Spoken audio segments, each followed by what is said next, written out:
మీకు ఎన్నిసార్లు చెప్పిన ఆన్లైన్ క్లాస్ టయానికి అటెండ్ అయ్యకొచ్చినా లేదు. రైట్.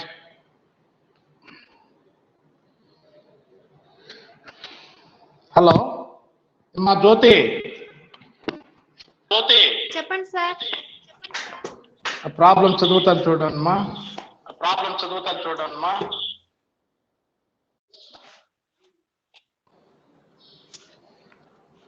వస్తుందా వాయిస్ క్లియర్ గా? రీసౌండ్ వస్తుందా?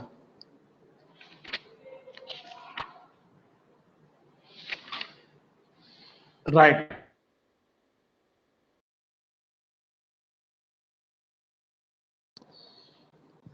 Hello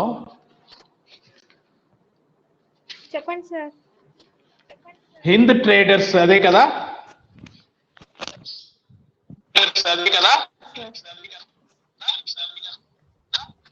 right. రీసౌండ్ వస్తుంది.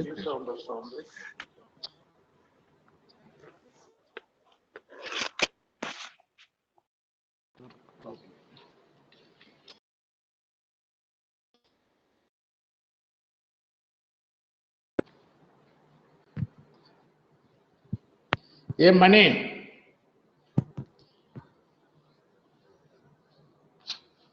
సార్ వినొస్తుందా వాయిస్? ఆ ప్రాబ్లం రాసుకున్నారా? అది హిందూ ట్రేడర్స్ లిమిటెడ్ వారి ఆదాయ నివేదిక 31/3/2000 సంవత్సరం మీ ఇష్టం వచ్చింది వేసుకోమని చెప్పాను. నాటికి ఇట్లా ఉంది అని.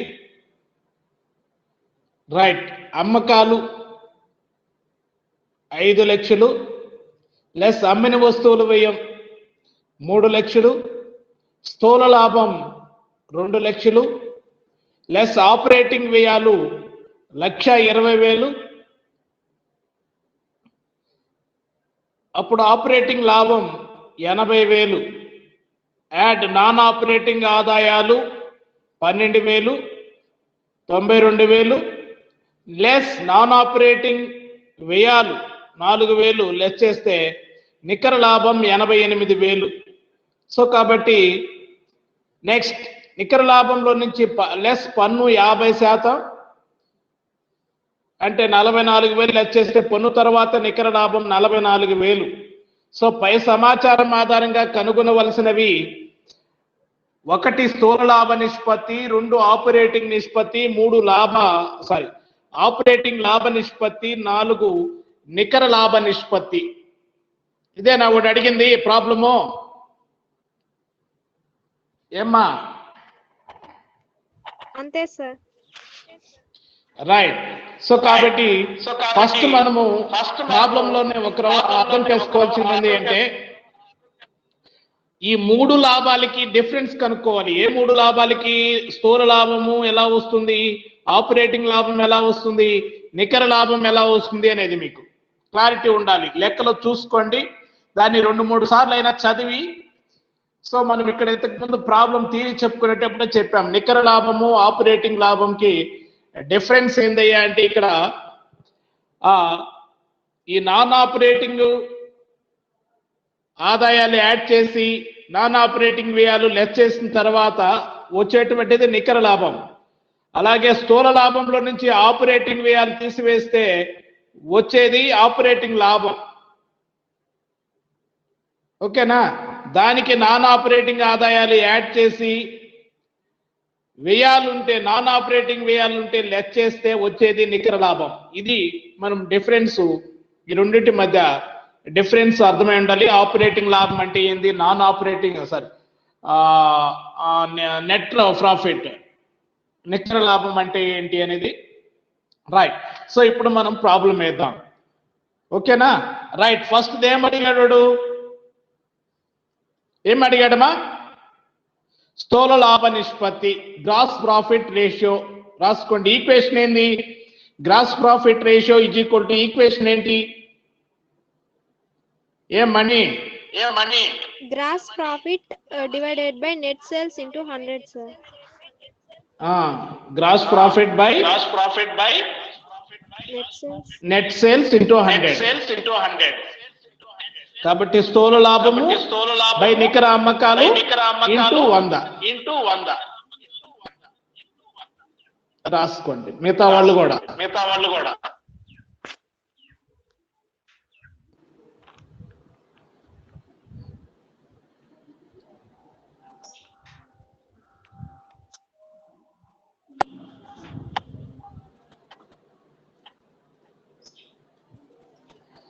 రైట్, దాని ప్రకారం అప్లై చేసుకోండి.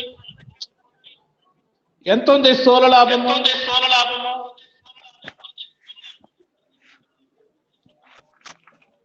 2 లక్షలు by 2 lakhs by 5 lakhs into 100.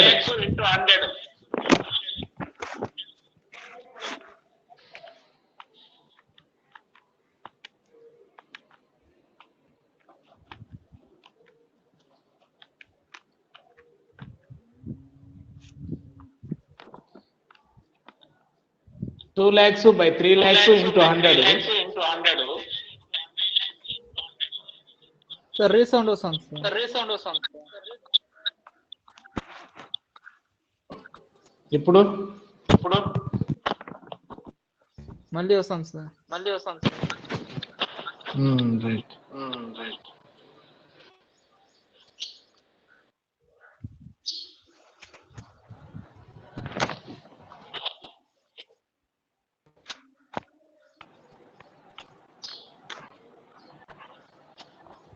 Right, hello చెప్పండి సార్.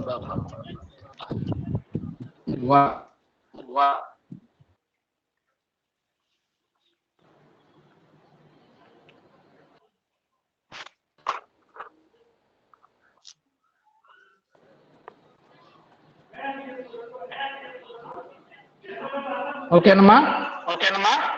మణి, మళ్ళీ అలాగే వస్తుంది. ఒక్క నిమిషం డిస్కనెక్ట్ చేసి మళ్ళీ చేస్తాను.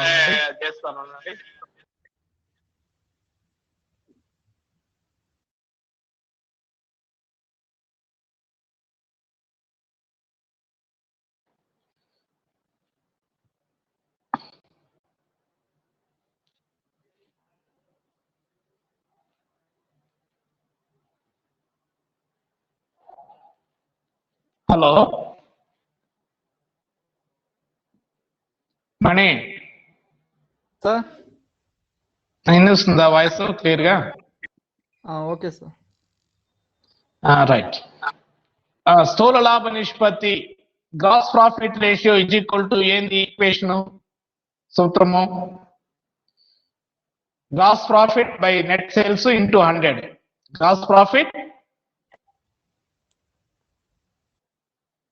బై నెట్ సేల్స్ ఇంటూ 100 వేస్తే ఎంత పర్సెంట్ వస్తుంది చూడండి.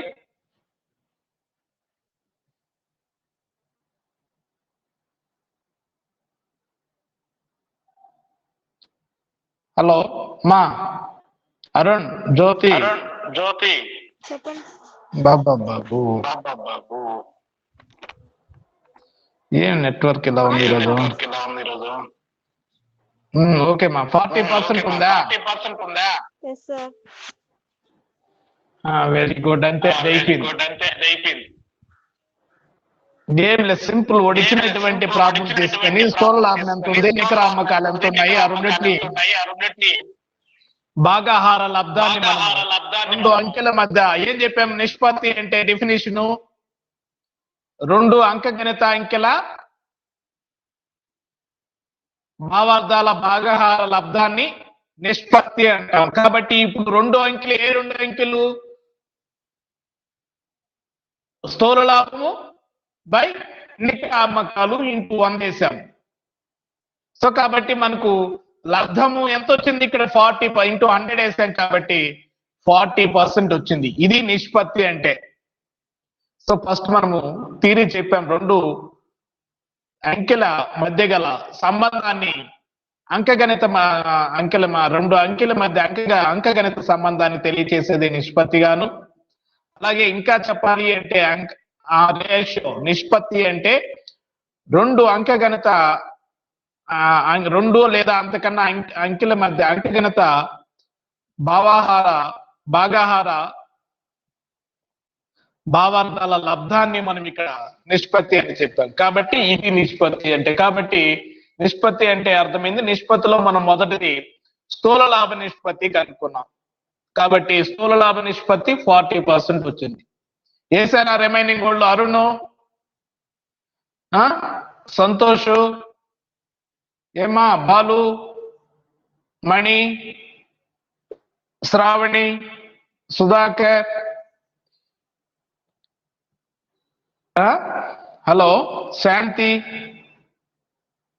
ఏమ్మా ఈ సెల రోజులకి అటెండ్ అయింది శాంతి, రమ్య, వెంకటరమణ, వాళ్ళందరూ ఆన్లైన్ లో క్లాసులు స్టార్ట్ అవుతాయి, కాలేజీ పోదాం నేర్చుకుంటామని వెయిట్ చేసినట్టుకున్నారు. లేదు, యూనిట్ అయిపోతే సిలబస్ అయిపోతుంది, ఎగ్జామ్స్ రాస్తే ఈ కాలేజీకి మీకు రుణం కూడా తీరిపోతుంది. నేను చెప్తూ ఉన్న ఫస్ట్ నుంచి మీరు ఆన్లైన్ క్లాసులకు అటెండ్ అవ్వండి, ఆఫ్లైన్ ఇప్పుడు అలా జరగవు అని. రైట్, సో రాసుకున్నారా మీరు? ఏమ్మా బృంద, వెంకటరమణ, గోవింద, గోవిందరాజులు, ఏమ్మా వినపడ్డం లేదా వాయిస్? జ్యోతి, రైట్, మళ్ళీ మీ ఊరు రెస్పాండ్ కలదు. మరైతే మీరు ఒకరు అన్మ్యూట్ చేసుకోండి. రిమైనింగ్ వాళ్ళు అది రీసౌండ్ అవడానికి మెయిన్ కారణం ఏంటంటే మీరు అన్మ్యూట్ ఎక్కువ మంది చేసినారంటే రీసౌండ్ వస్తుంది, వాయిస్ క్లియరెన్స్ ఉంది. రైట్,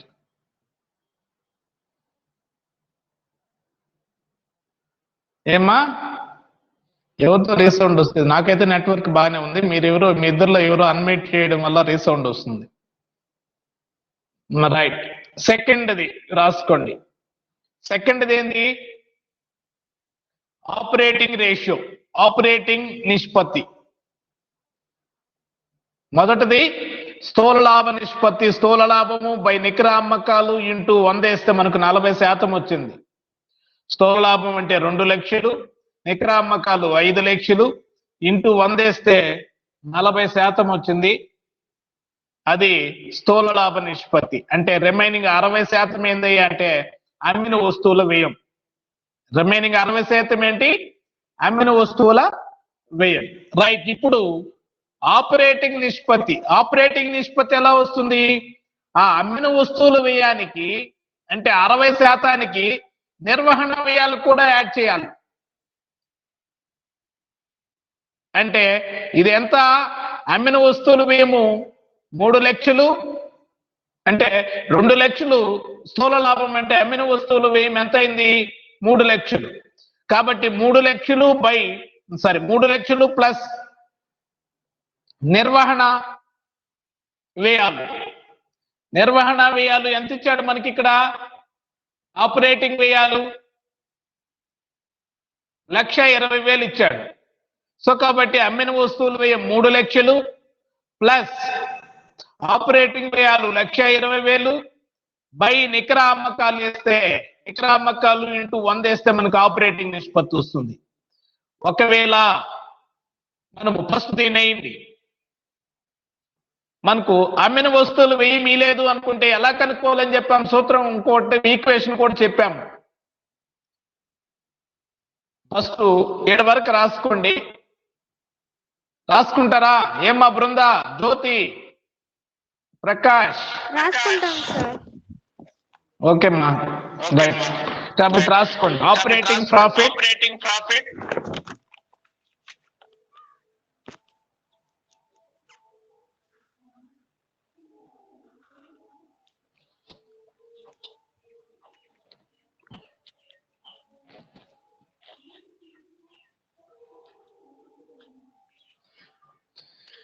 సరే, operating ratio is equal to మా మ్యూట్ లో పెట్టు మా జ్యోతి, ఒక నిమిషం. రైట్, ఆపరేటింగ్ నిష్పత్తి ఈజ్ ఈక్వల్ టు అమ్మిన వస్తువుల వ్యయం cost of goods sold plus operating expenses, operating వ్యయాలు బై నికర అమ్మకాలు ఇంటూ 100. రైట్. కాబట్టి దాని ప్రకారం మనకు ఇచ్చినటువంటి నంబర్స్ అప్లై చేస్తే 2 నంబర్స్ ఏమేమి 2 నంబర్స్ ఇక్కడ అమ్మిన వస్తువుల వ్యయము ప్లస్ ఆపరేటింగ్ వ్యయాలు బై నికర అమ్మకాలు ఇంటూ 100 వేస్తే మనకి ఇక్కడ ఆపరేటింగ్ నిష్పత్తి వస్తుంది. కాబట్టి ఎంత ఇచ్చాడు? అమ్మిన వస్తువుల వ్యయము 3 లక్షలు ప్లస్ ఆపరేటింగ్ వ్యయాలు ఆపరేటింగ్ ఎక్స్పెన్సెస్ 1,20,000 బై అమ్మకాలు 5 లక్షలు into 100 is equal to operating నిష్పత్తి ఇజ్ ఈక్వల్ టు ఎంత వస్తుంది? క్యాల్కులేట్ చేయండి. ఆపరేటింగ్ నిష్పత్తి ఎంత వస్తుంది? ఏం మనీ ఉందా?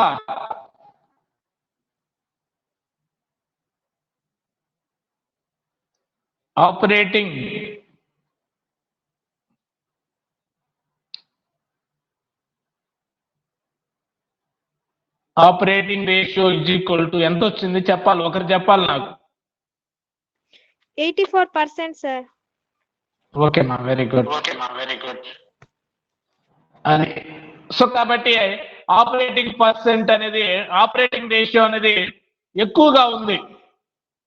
అంటే రిమైనింగ్ 16%, 16% ఆపరేటింగ్ లాభం ఉంటుంది. అంటే ఆపరేటింగ్ లాభం పోయిన తర్వాత ఇంకా కొన్ని పెట్టుబడులపై వడ్డీ, డెబెంచర్లపై వడ్డీ, ఆదిత్య వాటాలు, డివిడెండ్ పోతే ఇంకా ఈక్విటీ వాటాదారులకు ఏం మిగులుతుంది? ఇది ఆపరేటింగ్ రేషియో కనుక ఎంత తక్కువ ఉంటే అంత మంచిది. కానీ ఇక్కడ ఎక్కువ ఉంది. 100కి ఎంత శాతం ఉంది? 100లో 84% ఉంది. అంటే 84% ఆక్యుపై చేస్తుంది. రిమైనింగ్ 16% 100లో ఉండేది 16% కనుక ఆ 16% ఆపరేటింగ్ లాభం. ఆపరేటింగ్ లాభం. ఓకేనా? అదే థర్డ్ది వాడు అడిగింది. థర్డ్ ఏం అడిగాడు? మూడోది ఆపరేటింగ్ లాభ నిష్పత్తి. Operating profit ratio is equal to operating profit by sales into 100. By sales into 100. దానికి మనము ఆ నంబర్స్ 2 నంబర్స్ అప్లై చేస్తే ఏమేం నంబర్స్? ఆపరేటింగ్ లాభం 80,000, సేల్స్ 5 lakhs ఇంటూ 100 వేస్తే 16% operating profit. Operating profit is equal to 16%. రాసుకున్నారు మా థర్డ్ వన్? మిగతా వాళ్ళు ఓకేమ్మా, రైట్. గణేష్, ఉదయ్ కుమార్, బాలు, శాంతి, వెంకటరమణ, గాయత్రి, ప్రకాష్. ఏమ్మా పూర్ణిమ రాసుకున్నావా?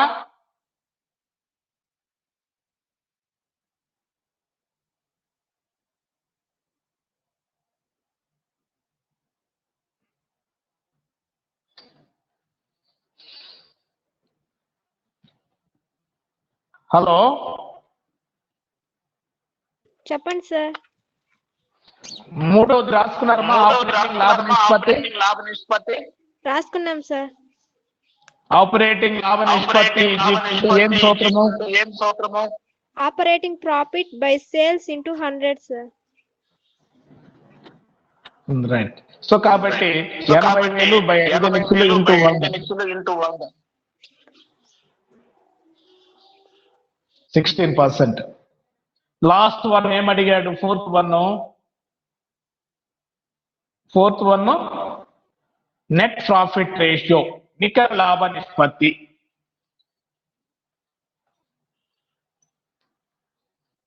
నికర లాభ నిష్పత్తి ఏంటి? నికర లాభ నిష్పత్తికి సో నికర లాభము net profit Net profit after tax by net revenue from operations, sir, into 100. Net profit after tax పన్ను తర్వాత నికర లాభము బై నెట్ సేల్స్ ఇంటూ 100.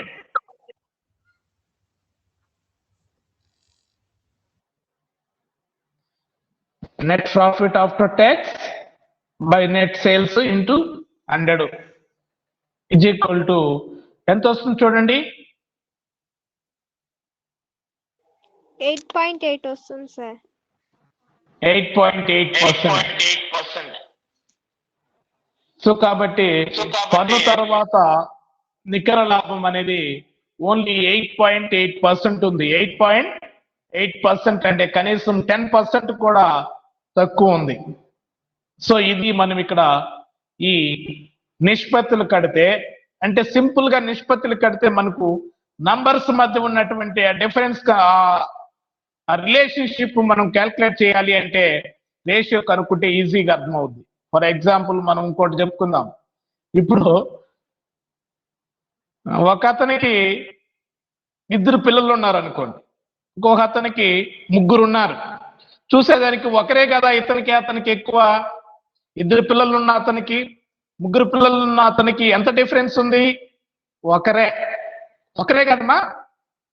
కానీ నిష్పత్తి కట్టామనుకోండి, నిష్పత్తి కడితే ఆ రిలేషన్షిప్ బాగా మనకు అండర్స్టాండ్ అవుతుంది. ఎలా ఉందంటే ఇతనికి 100% ఉంటే అతనికి 150% ఉంది, అంటే 50% అతనికన్నా ఎక్కువ ఉంది.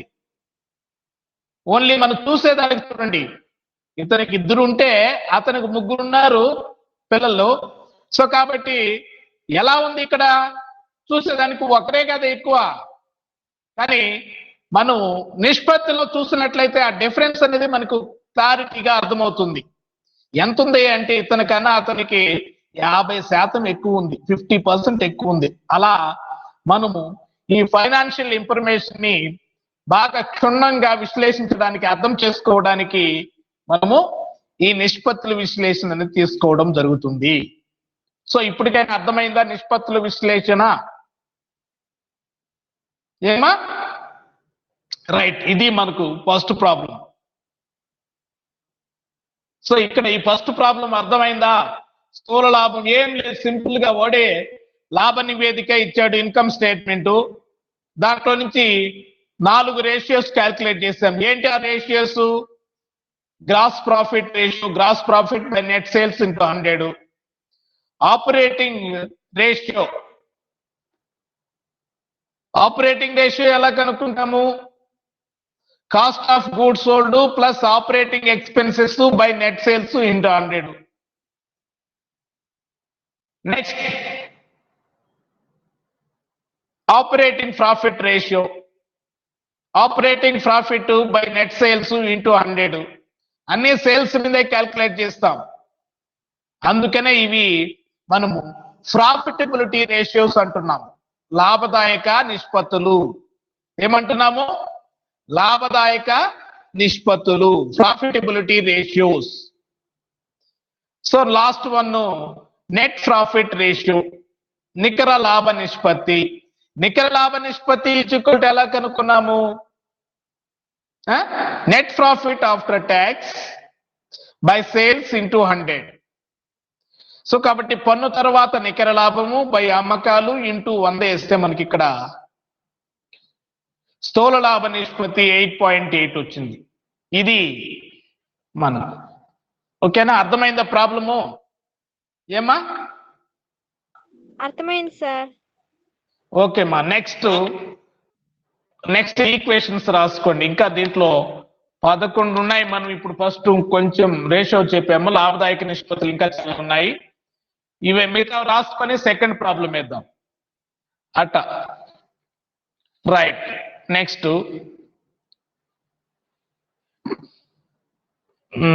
6th రేషియో కదా నెక్స్ట్. ఓకే, వినియోగించిన మూలధనంపై రాబడి, return on capital employed, return on capital employed ఇది ఈ నిష్పత్తి మనకు ఆపరేటింగ్ లాభానికి క్యాపిటల్ ఎంప్లాయిడ్ వినియోగించిన మూలధనానికి ఆ రెండు నంబర్స్ మధ్య ఉన్నటువంటి అంటే operating profit by capital employed అంటే ఆపరేటింగ్ ప్రాఫిట్ ఎలా వస్తుంది ఆపరేటింగ్ ప్రాఫిట్ ఫస్ట్ నుంచి చూడండి ఎలా వచ్చింది ఆపరేటింగ్ ప్రాఫిట్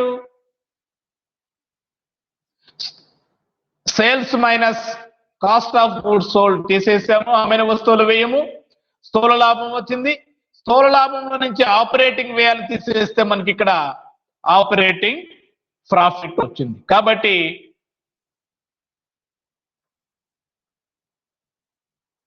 ఆపరేటింగ్ ప్రాఫిట్ అంటే మనం ఎలా అర్థం చేసుకోవచ్చు అంటే ఈబిఐటి ఆపరేటింగ్ ప్రాఫిట్ అంటే earnings before interest and tax పన్నులు వడ్డీకి ముందు లాభం దాన్ని ఆపరేటింగ్ లాభం సింపుల్ గా EBIT earnings before interest and tax ఓకేనా సో కాబట్టి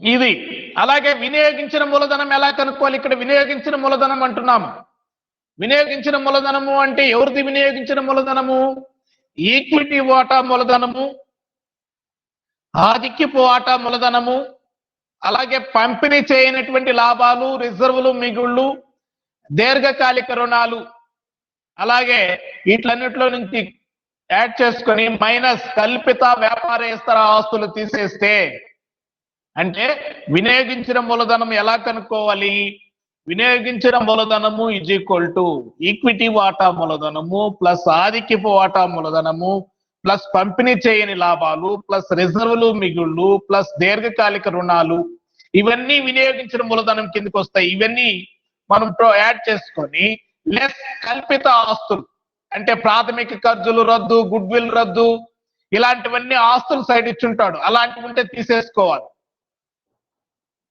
అలాగే వ్యాపారేతర ఆస్తులు ఉంటే ఇవి తీసేసుకుంటే మనకు వినియోగించిన మూలధనం వస్తుంది ఓకేనా రైట్ సో కాబట్టి ఇక్కడ మూలధన వినియోగించిన మూలధనంపై రాబడి రిటర్న్ ఆన్ క్యాపిటల్ ఎంప్లాయిడ్ అనేది ఏ రెండు మధ్య సంబంధాన్ని మనకి ఇక్కడ ఈ నిష్పత్తి తెలియజేస్తుంది అంటే వినియోగించిన మూలధనానికి ఆపరేటింగ్ లాభాలకి మధ్య గల సంబంధాన్ని ఈ నిష్పత్తి తెలియజేస్తుంది సో కాబట్టి ఆపరేటింగ్ లాభం ఎలా కనుక్కుంటామో మనం చూసాం ఇంతకుముందు ప్రాబ్లమ్స్ కూడా వేసాం కాబట్టి ఇక్కడ వినియోగించిన మూలధనం కనుక్కోవాలి అంటే వినియోగించిన మూలధనం capital employed is equal to ఎలా వస్తుంది equity share capital plus preference share capital plus profits దాన్నే మనము పంపిణీ చేయని లేదా ఏమంటాము అది పంపిణీ చేయనటువంటి లాభాలు సంచిత లాభాలు అలాగే రిజర్వులు మిగుళ్ళు ప్లస్ దీర్ఘకాలిక రుణాలు మైనస్ కల్పిత ఆస్తులు అలాగే మైనస్ వ్యాపారేతర ఆస్తులు ఇవన్నీ తీసేస్తే మనకు వచ్చేటువంటిదే వినియోగించినటువంటి మూలధనం ఈ వినియోగించినటువంటి మూలధనాన్ని ఇంకొక విధంగా కూడా మనం కనుక్కోవచ్చు ఎలాగయ్యా అంటే దీని కనిపించే స్థిరాస్తులు ప్లస్ కనిపించని ఆస్తులు కనిపించే స్థిరాస్తులు మరియు కనిపించని ఆస్తులు ప్లస్ ప్రస్తుత ఆస్తులు మైనస్ ప్రస్తుత అప్పులు ఇలా కూడా మనము వినియోగించినటువంటి మూలధనాన్ని కనుక్కోవచ్చు ఎలాగా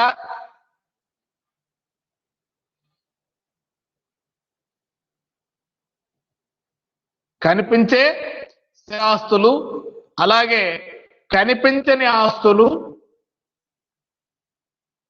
tangible assets and intangible assets plus current assets minus current liabilities. So ఇక్కడ కూడా మనము క్యాపిటల్ ఎంప్లాయిడ్ ఎంత అనేది క్యాల్కులేట్ చేసుకోవచ్చు. ఈ రెండు ఈక్వేషన్స్ లో దేని ద్వారా అయినా మనము వినియోగించిన మూలధనాన్ని క్యాల్కులేట్ చేయొచ్చు. క్యాపిటల్ ఎంప్లాయిడ్ వినియోగించినటువంటి మూలధనము. హలో వింటున్నారా? ఏం మనీ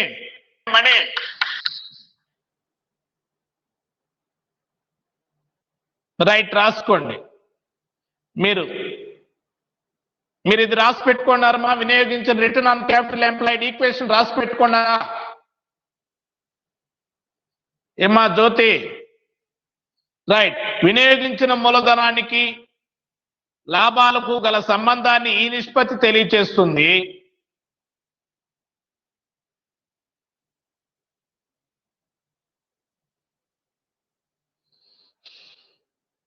సంస్థలో వినియోగించిన మూలధనం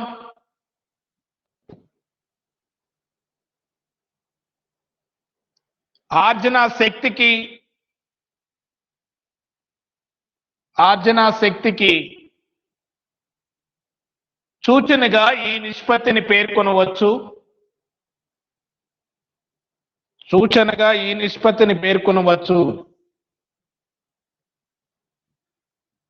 right.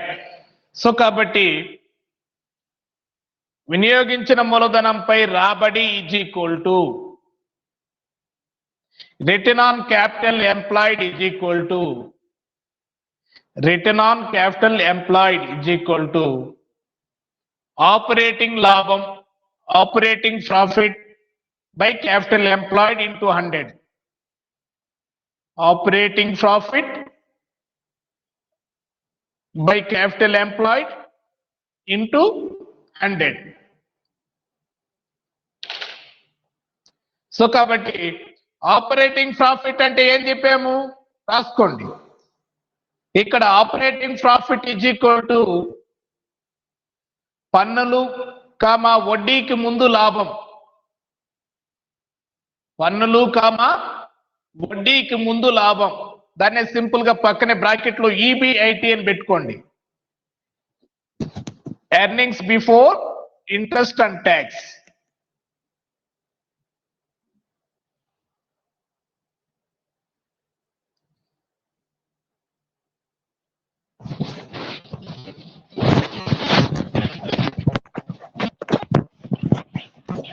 Right. Next capital employed వినియోగించిన మూలధనం ఈజ్ ఈక్వల్ టు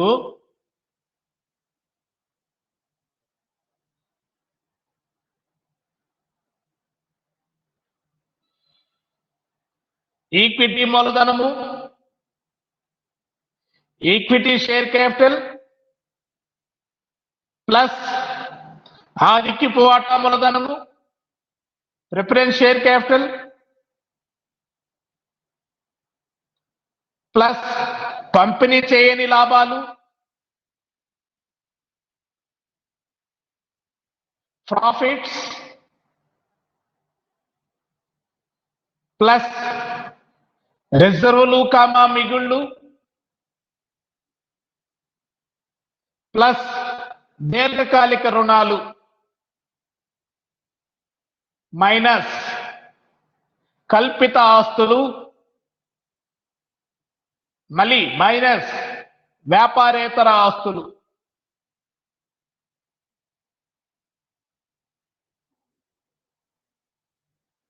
వ్యాపారేతర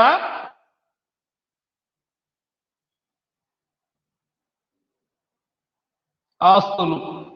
సో ఇవి ఈ విధంగా చేస్తే మనము వినియోగించినటువంటి మూలధనం వస్తుంది.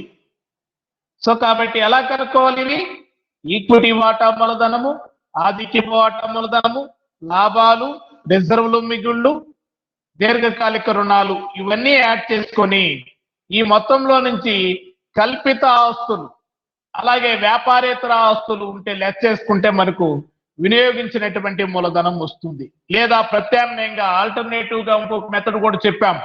కనిపించే స్థిరాస్తులు, కనిపించని ఆస్తులు, కనిపించే స్థిరాస్తులు ప్లస్ కనిపించిన ఆస్తులు ప్లస్ ప్రస్తుత ఆస్తులు మైనస్ ప్రస్తుత అప్పులు. కనిపించే స్థిరాస్తులు, కనిపించని ఆస్తులు ప్లస్ ప్రస్తుత ఆస్తులు మైనస్ ప్రస్తుత అప్పులు తీసేస్తే మనకు అంటే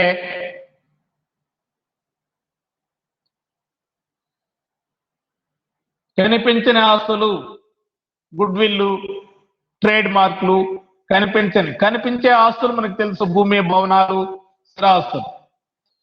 సో వీటిలో అన్నిటి విలువలో నుంచి ప్రస్తుత అప్పులు యాడ్ చేసుకొని ప్రస్తుత ఆస్తులు యాడ్ చేసుకుని ప్రస్తుత అప్పులు యాడ్ చేస్తే ఇలా కూడా మనం వినియోగించినటువంటి మూలధనాన్ని కనుక్కోవచ్చు. ఓకేనా?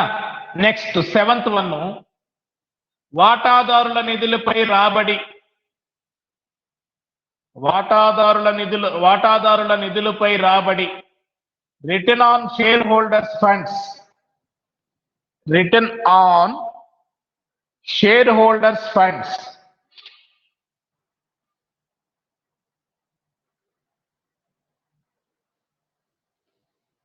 రైట్. దాని కింద వాటాదారుల దృష్ట్యా కంపెనీ లాభదాయకతను కనుగొనాలంటే, వాటాదారుల దృష్ట్యా కంపెనీ లాభదాయకతను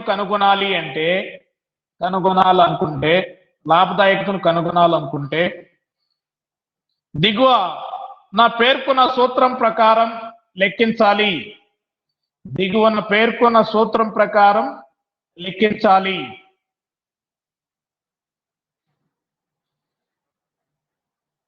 వాటాదారుల నిధులపై రాబడి ఈజ్ ఈక్వల్ టు వాటాదారుల నిధులపై రాబడి is equal to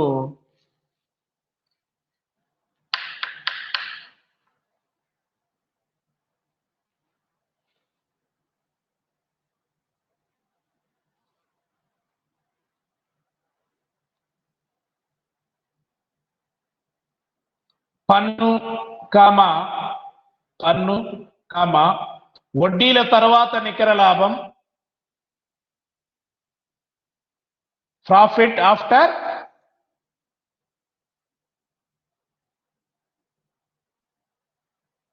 interest and tax.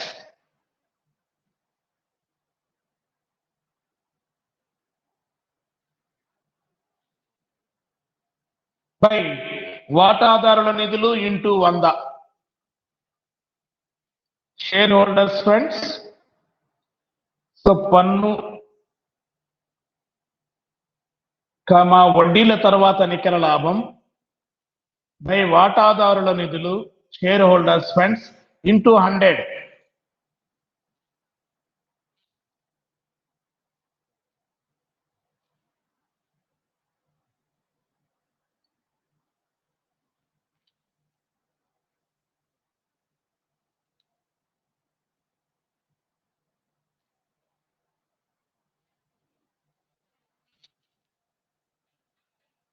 Okay.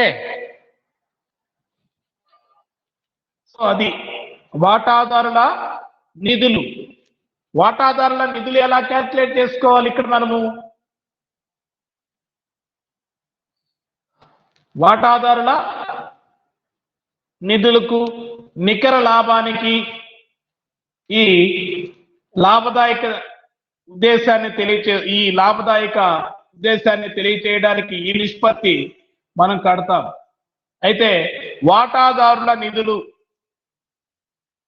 Net worth అంటాం దీన్ని. వాటాదారుల నిధులు, క్యాపిటల్ ఎంప్లాయిడ్ వేరు, వాటాదారుల నిధులు వేరు. ఓన్లీ వాటాదారులు అంటే ఇక్కడ only equity share holders funds. Equity share holders అంటే ఈక్విటీ వాటా మూలధనము ప్లస్ పంపిణీ చేయని లాభాలు ప్లస్ రిజర్వులు, మిగుళ్ళు. ఇవి వాళ్ళవి. ఎవరివి? వాటాదారులని ఎవరిని అంటారు? ఈక్విటీ వాటాదారులను అంటారు. కాబట్టి షేర్ హోల్డర్స్ ఫండ్స్ వాటాదారుల నిధులు అంటే మనకి ఇక్కడ ఈక్విటీ వాటా మూలధనము, ఆధిక్యపు వాటా మూలధనం తీసుకో. రిజర్వులు, మిగుళ్ళు, పంపిణీ చేయనటువంటి లాభాలు. ఇది దాన్ని మనము నెట్వర్త్ అంటాము, share holders funds network. So next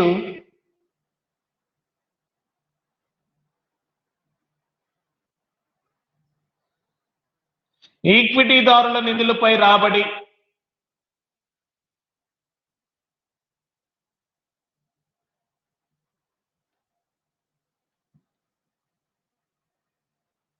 return on equity share holders funds.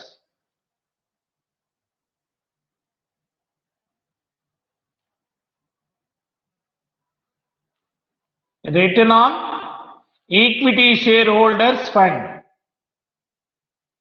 Equity వాటాదారుల నిధులపై రాబడి. రైట్. ఈక్విటీ వాటాదారుల నిధులపై రాబడి ఈజ్ ఈక్వల్ టు ఈక్విటీ వాటాదారుల నిధులపై నిధి. ఈక్విటీ వాటాదారుల నిధిపై రాబడి ఈజ్ ఈక్వల్ టు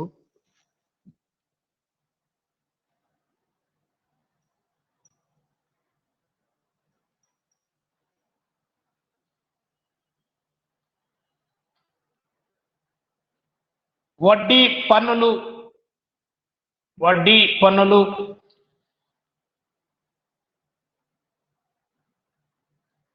కామ ఆధిక్యపు వాటాదారుల డివిడెండ్. వడ్డీ కామ పన్నులు కామ ఆధిక్యపు వాటాదారుల డివిడెండ్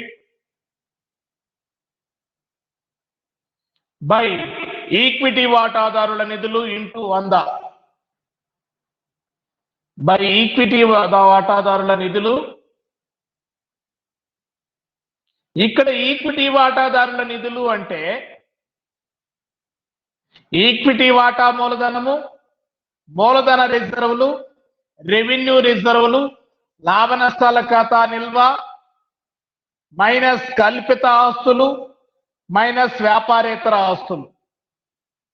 ఇక్కడ ఈక్విటీ వాటాదారుల మూలధనం, ఈక్విటీ వాటాదారుల నిధులు అంటే ఏమేమి తీసుకుంటున్నాము? ఈక్విటీ వాటాదారుల మూలధనము ప్లస్ మూలధన రిజర్వులు, రెవెన్యూ రిజర్వ్ ప్లస్ రెవెన్యూ రిజర్వులు, లాభ నష్టాల ఖాతా నిల్వ మైనస్ కల్పిత ఆస్తులు మైనస్ వ్యాపారేతర ఆస్తులు. సో ఇలా మనము ఇక్కడ ఓన్లీ ఈక్విటీ వాటాదారుల మూలధనమే తీసుకుంటున్నాం. మూలధన రిజర్వులు వాళ్ళవే కాబట్టి, క్యాపిటల్ గెయిన్స్ నుంచి మళ్లించినటువంటివి కాబట్టి మూలధన రిజర్వ్ కూడా వాళ్ళ నెట్వర్క్ కింద తీసుకుంటాం. రెవెన్యూ రిజర్వులు అనేటివి రాబడి వాళ్ళకి వచ్చినటువంటి రెవెన్యూ నుంచి మళ్లించినట్టు కనుక అవి ఈక్విటీ వాటాదారులు కనుక వాళ్ళు కూడా దాన్ని కూడా మనం ఈక్విటీ వాటాదారుల నిధుల కింద తీసుకుంటున్నాం. లాభ నష్టాల ఖాతా నిల్వ అలాగే మైనస్ కల్పిత ఆస్తులు మైనస్ వ్యాపారేతర ఆస్తులు. కల్పిత ఆస్తులు మైనస్ వ్యాపారేతర ఆస్తులు. ఇది ఇక్కడ మనము ఈక్విటీ వాటాదారుల నిధులు అంటే ఈక్విటీ, మళ్ళీ చెప్తాను చూడండి, ఈక్విటీ వాటాదారుల నిధులు and is equal to equity వాటా మూలధనం, మూలధన రిజర్వులు వాళ్ళవే, రెవెన్యూ రిజర్వులు, లాభ నష్టాల ఖాతా మైనస్ కల్పిత ఆస్తులు మైనస్ వ్యాపారేతర ఆస్తులు.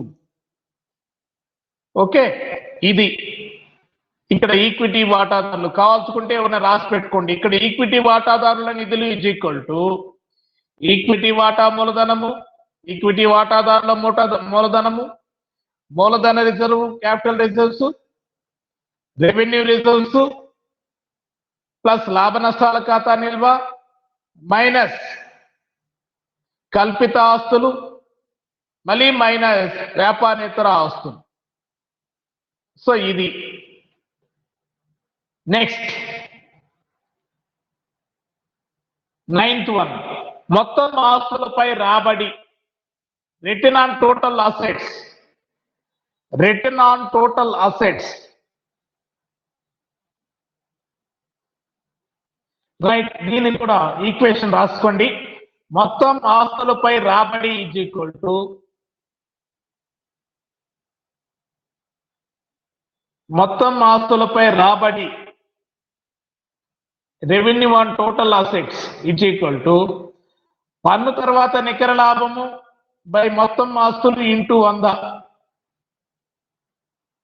పన్ను తర్వాత నికర లాభము బై మొత్తం ఆస్తులు ఇంటూ 100. దానికి ఇంకొక రేషియో ఉంది, ప్రాబ్లం రాసి పెట్టుకోండి, పెడతాను. రేపు క్లాస్లో దీనికి సంబంధించినటువంటిది చేద్దాం. 13, 12 ఇంకా ఉన్నాయి దీంట్లో నిష్పత్తులు. రైట్. సో కాబట్టి టైం 5 minutes దాటేసింది. ఓకే, 1 minute చెప్పేస్తాను, ప్రాబ్లం పెడతాను, రాసి పెట్టుకోండి. నెక్స్ట్ లాస్ట్ 10th one, వాటా ఒకటికి లాభం, earning per share. Last ratio problem ఉంది, దీంట్లో ఇంకా ఉన్నాయి ప్రాఫిటబిలిటీ రేషియోస్, లాభదాయక నిష్పత్తుల్లో. ఇక్కడ మనం ప్రాబ్లంకి 10th రాసి పెట్టుకోండి, ప్రాబ్లం పెడతాను, రాసి పెట్టుకుంటే రేపు క్లాస్ లో ప్రాబ్లం వేద్దాం. వాటా ఒకటికి లాభము, ఎర్నింగ్ ఫర్ షేర్.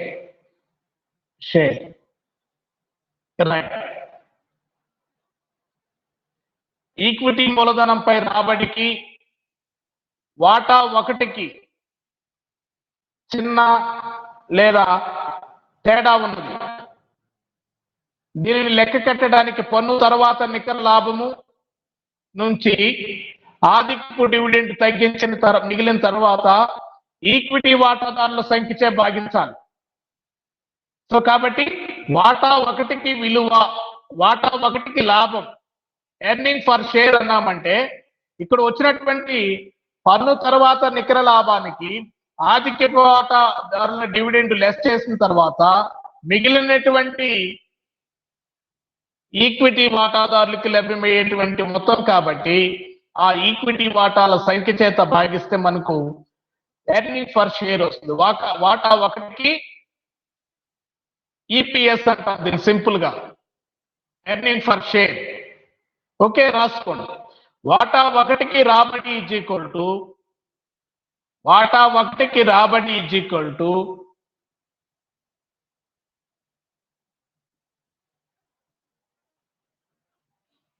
పన్ను తర్వాత నికర లాభము మైనస్ ఆదికపు డివిడెండు, పన్ను తర్వాత లాభం మైనస్ ఆదికపు డివిడెండు బై ఈక్విటీ వాటాల సంఖ్య ఇంటూ 100. రైట్, అది నాకు తర్వాత క్లాస్ ఉంది. రైట్, దీనికి సంబంధించినటువంటి సెకండ్ ప్రాబ్లం పెడతాను, రాసి పెట్టుకోండి, రేపు క్లాస్ లో వేద్దాం. మీరంతా ఈక్వేషన్స్ అన్ని పెట్టున్నాను మీకు. ప్రాఫిటబిలిటీ రేషియోస్ లో ఈ లేకపోతే అక్కడ మీకు ఏమైనా లేకుండా ఉంటే నేను చెప్పేటువంటిది రాసుకోండి. ఓకేనమ్మా, ప్రాబ్లం పెడతాను, ఆ ప్రాబ్లం రేపేద్దాం, ఏమేమి అడిగినాడో వాడు ఆ ప్రాబ్లం. ఓకేనా?